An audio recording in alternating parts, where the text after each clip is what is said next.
তো চলেই এসেছি বান্ধবীর বিয়েতে, আর বান্ধবীর বিয়েতে এসে বিয়ে বাড়ির মেনু শেয়ার করবো না তা তো হয় না, তাই না?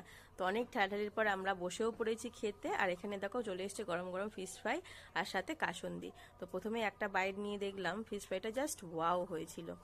তো খেতে খেতে আবার চলে আসলো রাধা বল্লভী আর সাথে চানা মশলা। তো রাধা বল্লভী চানা মশলাটাও খাওয়া শেষ করতে না হতে আবার চলে আসলো সাদা ভাত। আর যেহেতু ওদের অনেক লোকের আয়োজন, তো ওরা ভীষণ তাড়াতাড়ি করছিল, আমি এত তাড়াতাড়ি খেতে পারছিলাম না, সেই জন্য একটা খাবার শেষ হতে না হতে আর একটা চলে আসছিল। তো ওটা শেষ করতে করতে চলে আসলো ডাল, আলু ভাজা, সাথে দিল একটা মাছ। তো এটাও শেষ করে ফেললাম, তারপর চলে আসলো স্যালাড, আর আজকে সুপারস্টার হচ্ছে মাটন কষা। তো মাটন কষাটাও জাস্ট ওয়াও হয়েছিল। তো সমস্তটা শেষ করার পর নিয়ে নিলাম চাটনি আর পাঁপড়, আর আমি তো চাটনি দিয়ে পাঁপড় খেতে ভীষণ ভালোবাসি, সেই জন্য নিয়ে নিলাম দুটো পাঁপড় আর নিয়ে নিলাম দুটো কালাকাঁদ, আর সাথে রসগোল্লাও ছিল, সেটা আমি খাইনি অবশ্য। তারপর আমরা চলে গেলাম আইসক্রিম স্টলে। আর তোমাদের ভিডিওটা কেমন লাগলো অবশ্যই কমেন্ট করে জানিও, লাইক